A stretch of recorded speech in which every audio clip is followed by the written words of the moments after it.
Salut tout le monde, très urgent et très incroyable. Cette vidéo est en français.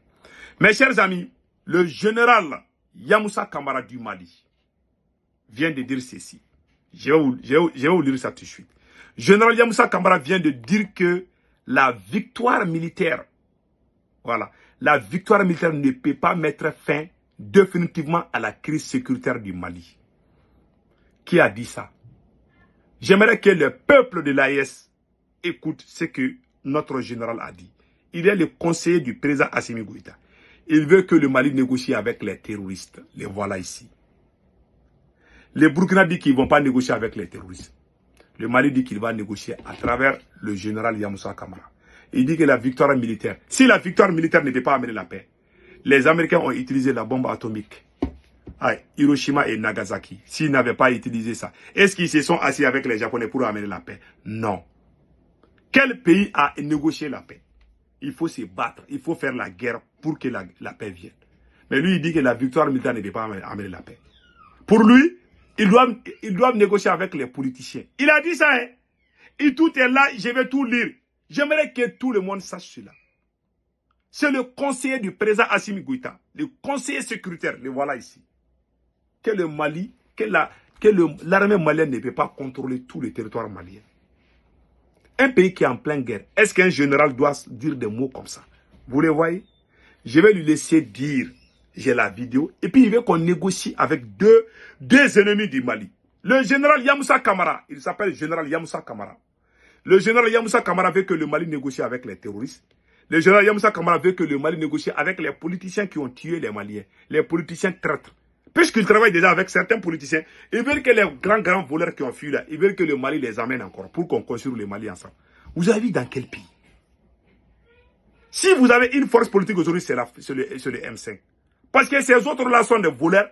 Et aussi, ils veulent que les voleurs viennent à côté d'eux pour qu'ils continuent à voler ensemble. Voilà le général, le conseil du président Assimi Goïta. Il a parlé en français, je vais vous laisser écouter ce que le général lui-même a dit. Écoutons. On a essayé, l'armée qui était désorganisée était ministre à un certain moment, de leur donner un certain nombre de moyens pour les mettre à hauteur de mission. Des victoires ont été enregistrées ça et là. Sauf que la victoire militaire n'est pas un objectif politique. Or, la paix que nous recherchons est un objectif politique. On n'arrivera jamais à instaurer la paix par la victoire militaire. Voilà. Sûrement. On n'arrivera jamais à instaurer la paix par la victoire militaire. Est-ce qu'un général doit dire ça? Ce n'est pas la victoire militaire qui a instauré la paix aux États-Unis. Ils ont pris les armes. Ce n'est pas la victoire militaire qui a instauré la paix en Algérie. Les Algériens ont pris les armes contre la France pour les chasser. Lui, sa politique, c'est de travailler avec l'ancien système. Voilà pourquoi moi, je ne suis pas trop d'accord avec eux. Beaucoup de gens me traitent de tout. Maintenant, tout le monde a entendu. Il dit qu'on n'arrivera jamais à amener la paix avec la victoire militaire. Je vais repousser et rejouer pour que tout le monde puisse attendre. Et après, on va décortiquer. Voilà. Écoutez. Que la victoire militaire n'est pas un objectif politique. Or, la paix que nous recherchons est un objectif politique. On n'arrivera jamais à instaurer la paix par la victoire militaire. Seulement, ça permet de circonscrire, si vous voulez, la menace à un certain niveau, mais ça ne suffit jamais à instaurer la paix. C'est pour cette raison que l'accord des partis politiques est essentiel. Voilà. Parce que l'accord des partis politiques est essentiel. Ces politiciens-là, ils ne représentent même pas 5% des Maliens. Puisqu'ils veulent coûte que coûte. Vous vous rappelez bien, quand on était en train de faire campagne pour la nouvelle constitution du Mali, ils ont amené les politiciens au stade 26 mars, ils ont échoué là-bas. Ils veulent revenir avec les mêmes politiciens, parce qu'ils ont des familles parmi les politiciens. Ils veulent convaincre les Maliens à accepter les voleurs politiciens, ceux qui ont appelé la France. Et ils veulent qu'on s'assoie pour négocier avec les terroristes. Quelle trahison d'un général. Écoutons les restes. la crise ne suffit pas d'être une. Il y a des prémices. Dans notre jargon, ce que nous appelons des risques. un risque est un danger potentiel susceptible d'affecter les intérêts de la nation. Il aurait été souhaitable, je sais que les uns et les autres ont joué leur rôle, que dès qu'il y a un risque qui apparaît quelque part, qu'on essaie de trouver à nous-mêmes les ressources nécessaires pour essayer de circonscrire le problème à la base. Si cela ne suffit pas, le risque peut évoluer pour devenir une menace. Et la menace peut aboutir à une crise. Et c'est cette crise-là que nous vivons depuis un certain temps. Maintenant, qu'est-ce qu'il faut? Parce que jusque-là, on avait su trouver en nous-mêmes les ressources nécessaires pour faire taire les problèmes à leur base. C'est quand tous les moyens déployés, les moyens politiques, tous les autres moyens dont dispose l'État, ont montré leurs limites, qu'on essaie de voir maintenant quel est le rôle qu'on peut faire jouer à l'armée. L'armée intervient en complément. L'armée ne sera jamais la solution. Surtout que nous avons une armée sous-dimensionnée qui opère à flux tendu. Ne peut pas être partout à la fois. C'est pour cette raison, je m'efforce à dire, à faire comprendre aux gens que l'armée ne peut pas être partout. Que notre armée est sous-dimensionnelle. Ne peut pas être à la fois. On est dans une guerre. C'est terroriste que lui, il parle là. Il veut qu'on négocie avec les terroristes. Maintenant, regardez ce qu'il va dire ici. À un certain moment, tant qu'on n'a pas arrivé à atteindre, si vous voulez, à donner à l'armée certaines dimensions, il faut que les gens tolèrent la présence de certains groupes armés.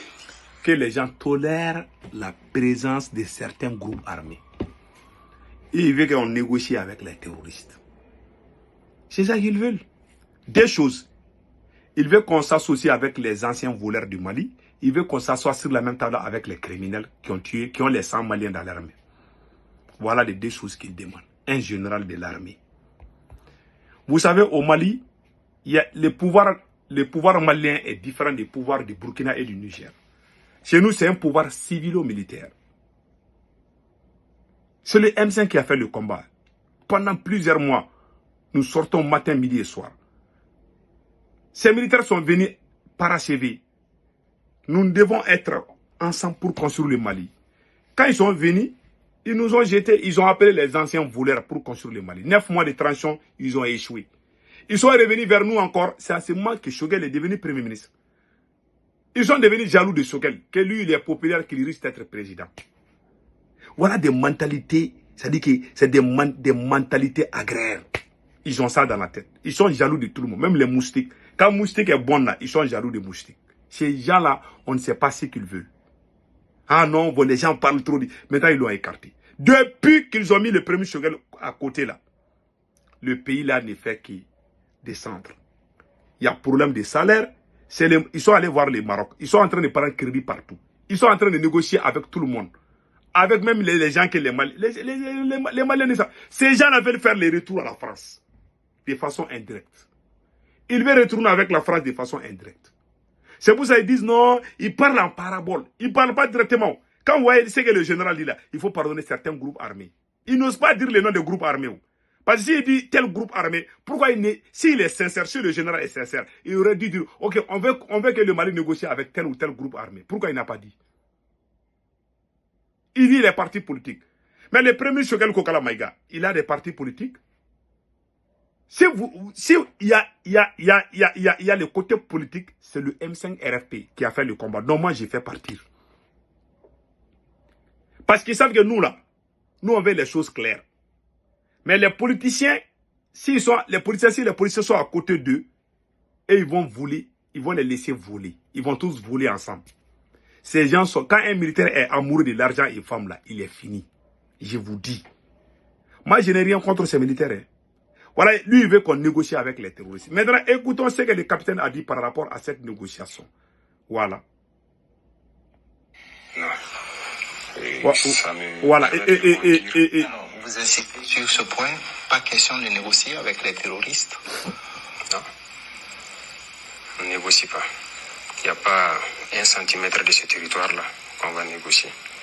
On ne donnera rien, pas 1 franc de contribuable. Si les contribuables nous donnent infra, on préfère payer des armes que de négocier. Je pense qu'on a mis ça dans la tête des gens pour nous garder longtemps dans la guerre. Non. Et ça me permet de rebondir à quelque chose qu'on est obligé de dire, qu'on n'a pas peut-être l'intention. Voilà. Le capitaine dit qu'il ne va jamais négocier avec les terroristes. Pourtant, ce sont les mêmes terroristes qui sont au Mali, au Burkina et au Niger. Nous disons que nous sommes dans l'AES. Les Burkina ne veulent pas négocier. Nous, on veut négocier avec ceux qui tuent les Burkinabés. Ça veut dire qu'on est en train de jouer la comédie. Ça veut dire que ce truc AES, ça veut dire quoi en général? Vous êtes dans une alliance. Il y a des pays qui ne veulent pas. Même le peuple malien ne veut pas qu'on négocie avec les. Il faut faire la guerre. Si vous ne pouvez pas diriger le Mali là, pardon, il faut laisser le pays là. Quelqu'un d'autre va venir. Nous, on ne veut pas négocier avec les terroristes. On ne veut pas ces anciens voleurs. Vous êtes venus déclarer la guerre à tous les patriotes pour que vous soyez avec les voleurs. Dieu vous a puni. Tout est calé au Mali aujourd'hui. Rien ne bouge. Ils le savent. Voilà pourquoi ils sont en train de faire courbette partout. Même quand ils sont venus aux Nations Unies, ils n'ont pas attaqué la France ni les États-Unis. Ils se sont appris à l'Algérie. Toute Algérie, c'est bien parlé, mais ils ne vont jamais s'attaquer à la France dans ces derniers temps-là. Ils veulent négocier. Qui veut négocier avec les terroristes veut négocier avec la France. Puisque ces terroristes sont des mercenaires de la France. Comment se peut-il que un général de l'armée malienne peut oser dire de négocier avec des politiciens qui ont détruit? On attend tellement de choses au Mali. On me demande, on est dans quel pays? Un conseiller du président Assimi Goïta qui ose dire que l'armée malienne, il est en train de montrer la défaite de l'armée malienne. Alors que nous sommes en train d'aller à Tenzamaten. C'est vous qui démoralisez l'armée malienne. C'est vous qui êtes en train de créer les problèmes dans l'armée malienne. Ils ont mis les militaires partout, dans les bureaux. Ils ont mis même les plantons sont des militaires aujourd'hui. Partout. On a même pris des militaires en train de voler le carburant, de l'énergie. À Mokti. Je ne vais pas dévoiler le nom. Les terroristes sont là, ils voient tout. Même dans les ambassades, ils ont nommé les militaires. Partout.